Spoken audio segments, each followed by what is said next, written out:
আসসালামু আলাইকুম রহমতুল্লাহ বারাকাতু। আজকে আমি করে দেখাবো ধাবা স্টাইলের ডিম তড়কা। এর জন্য আমি এটা আগে থেকে ভিজিয়ে রেখেছিলাম, কালকে রাতে ভিজিয়ে রেখেছিলাম। দেখো 4 রকমের ডাল নিয়েছি, তোমরা পারলে এর সঙ্গে রাজমাও নিতে পারো। এখানে আমি নিয়েছি ছোলার ডাল, মুসুরির ডাল, মুগ ডাল আর মুগ কড়াই। 4 রকমের ডাল আমি আগে থেকে ভিজিয়ে নিয়েছি। তো আমি বেশি সময় নষ্ট করব না, তাই জন্য আমি সমস্ত উপকরণগুলোকে তৈরি করে নিয়েছি আগে থেকে। এখানে পেঁয়াজ কুচি, টমেটো কুচি, ধনেপাতা কুচি, আদা রসুন পেস্ট। আমি প্রথমে গ্যাস ওভেনটাকে অন করে দেব এবং আমি কুকার চাপিয়ে নিয়েছি। বন্ধুরা, তোমরা পারলে কড়াইতে এটা বানাতে পারো। আমি এটা অল্প সময়ের মধ্যে হয়ে যাবে বলে তাই জন্য আমি কুকার নিয়েছি। এর মধ্যে আমি দিয়ে দেবো সরষের তেল। সরষের তেল দিলে তরকাটা অনেকটা টেস্টি হবে। তো বন্ধুরা, দেখতেই পাচ্ছ আমি এর মধ্যে সরষের তেল দিয়ে দিলাম, বেশ খানিকটা দিয়েছি। এর মধ্যে দিয়ে দেবো পেঁয়াজের কুচি,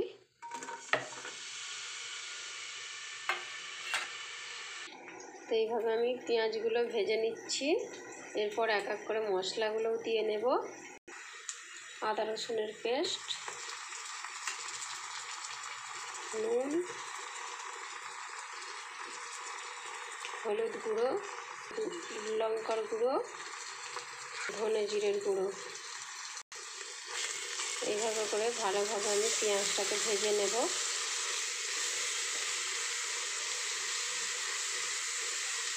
যেহেতু আমি এতে পানি দেব না, তাই আমি অল্প আঁচে এটিকে ভাজবো। আমি গ্যাসের ওভেনটাকে কম করে দেব। দিয়ে দেব পেঁয়াজ কুচি, কাঁচা লঙ্কা কুচি দিয়ে আমি একটু টমেটোটাকে একটু নরম করে নেব।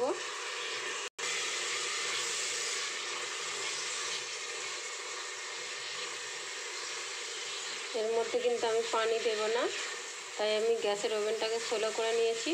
এদিকে আস্তে আস্তে সিদ্ধ হতে দেব। তো দেখতেই পাচ্ছ মশলা থেকে কিন্তু তেল ছেড়ে দিয়েছে এবং টমেটোটাও নরম হয়ে গেছে। এবার আমি এর মধ্যে আগে থেকে ভিজিয়ে রাখা ডালগুলো দিয়ে দেব। এইভাবেই কিন্তু ধাবা বা রেস্টুরেন্টে ডিম তড়কা তৈরি করে থাকে। এর জন্য ধাবাতে বা রেস্টুরেন্টে যাওয়ার দরকার লাগবে না। দেখো বন্ধুরা, সমস্ত মশলাগুলোকে ভালো করে কষিয়ে নিয়েছি।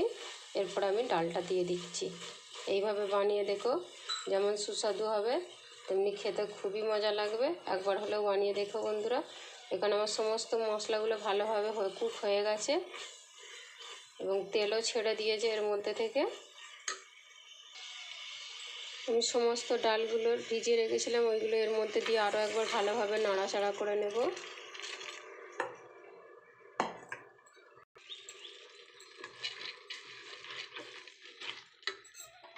এবার গ্যাসের ফ্লেমটাকে আমি হাই দেবো, দিয়ে আমি এইগুলোকে ভালোভাবে নাড়াচাড়া করে নেব।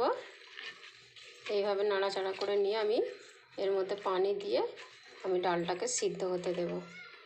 2 থেকে 3টি সিটি দেব, দিয়ে ডালটাকে নামিয়ে নেব।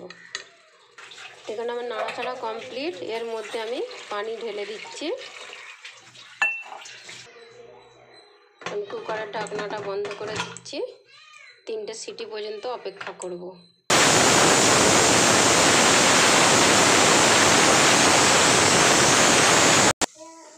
3 থেকে 4টে সিটি মারা হয়ে গেছে। এটা আমি এখন খুলবো না। এটা যতক্ষণ না নিজে থেকে ঠান্ডা হয়, নিজে থেকে ঠান্ডা হলে তারপরে আমি এটি ওপেন করে দেখব।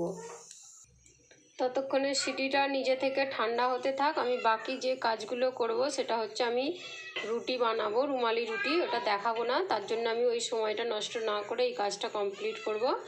তো আমি এখানে নিয়ে নিয়েছি পানি এবং এতে সামান্য পরিমাণ নুন দিয়ে আমি খুমিরটা করে নেব। আর ততক্ষণ ওদিকে কুকারটা ঠান্ডা হতে থাকবে। তো দেখে নিই, এটা নিজে থেকেই ঠান্ডা হয়ে গেছে। এরপর খুলে দেখে নেব।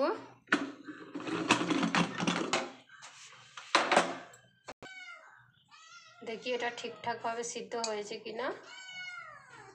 দেখো বন্ধুরা, একদম সুন্দরভাবে সিদ্ধ হয়ে গেছে। কড়াইতে দিয়ে নেব সরষের তেল 2 থেকে 3 টেবিল চামচ। এরপর দিয়ে দেবো পেঁয়াজ কুচি। এইভাবে পেঁয়াজগুলো ভেজে আমি ফোড়নটা দিয়ে নেব। এর মধ্যে দিয়ে দেব আবারও আদা রসুনের পেস্ট। আগে থেকে যেহেতু নুন দেওয়া ছিল তাই দেব না, আর দেবো একটু হালকা করে লঙ্কার গুঁড়ো, হালকা করে হলুদ গুঁড়ো, যেহেতু আগে থেকেই দেওয়া আছে। এটা জাস্ট রং হওয়ার জন্য দিচ্ছি। এর মধ্যে আর সামান্য পরিমাণে দেব মশলা। এটাকে আমি ভালোভাবে, এর মধ্যে কিন্তু আমি পানি দেব না, তাই আমি এটাকে স্লো ফ্লেমে ভেজে নেব।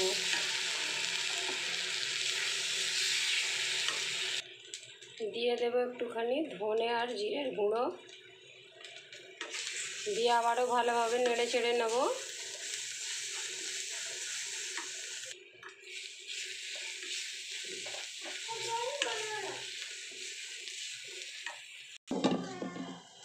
তো আমার তেল থেকে মশলা থেকে তেল ছেড়ে দিয়েছে। এর মধ্যে আমি সিদ্ধ করে রাখা ডালটা ঢেলে দেব।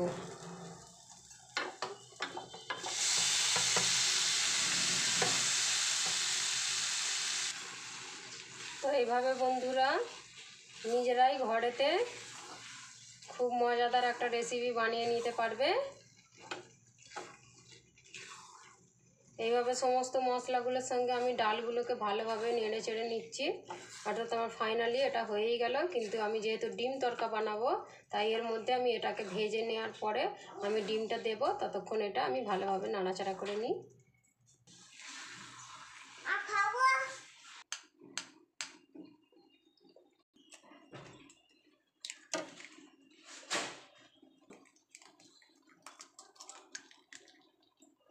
আমি 2টো ডিম নিয়ে নিলাম, বন্ধু নিও। আমি এখানে একটু কড়াইয়ের মধ্যেতে জায়গা করে নেব। এটা সান্তাই হলে বেশি ভালো হতো। যেহেতু আমি সান্তার মধ্যে এখন রুটি বানাবো, তাই এর মধ্যে আমি এটা করে নিচ্ছি। এর মধ্যে আমি দিয়ে দিলাম 2টি ডিম। তো বন্ধুরা এইভাবে করে নেবে।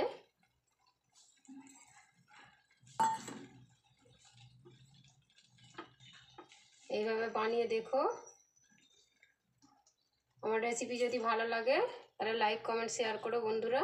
আর আমার চ্যানেলে যদি প্রথম হয়ে থাকো প্লিজ সাবস্ক্রাইব করে পাশে থাকবে।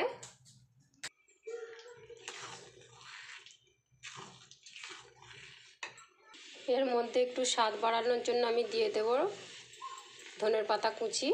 এটা অপশনাল, এটা তোমরা নাও দিতে পারো। আর এর বদলে তোমরা অন্য কিছুও দিতে পারো, যেমন আমি বলতে ভুল করেছিলাম, ধনে পাতাটা না দিলে কিন্তু টেস্ট হবে না। আর তোমরা কারি পাতাও দিতে পারো স্বাদটা আরও বাড়ানোর জন্য। তো দেখো একদম পারফেক্ট বানানো হয়ে গেল। এইভাবে করে বানিয়ে নেবে, তাহলে ধাবাতে যাওয়া লাগবে না। আর ঘরে থেকেও বুঝতেও পারবে না যে এটা ধাবা থেকে নিয়ে আসা হয়েছে নাকি বাড়িতেই বানানো হয়েছে। অ্যাকচুয়ালি বাচ্চারা বা বড়রা যে কেউ বলো না কেন ধাবার স্টাইলে খেতে পছন্দ করে। যদি বলা এটা বাড়িতে বানিয়েছি, যতটা না তৃপ্তি করে খাবে, যদি বলা হয় ধাবা থেকে নিয়ে আসা হয়েছে বা রেস্টুরেন্ট থেকে নিয়ে আসা হয়েছে, ততটা তৃপ্তি বেশি করে খাবে।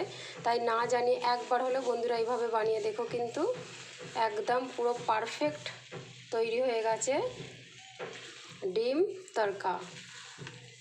তা আজ এ পর্যন্তই। আল্লাহ হাফেজ।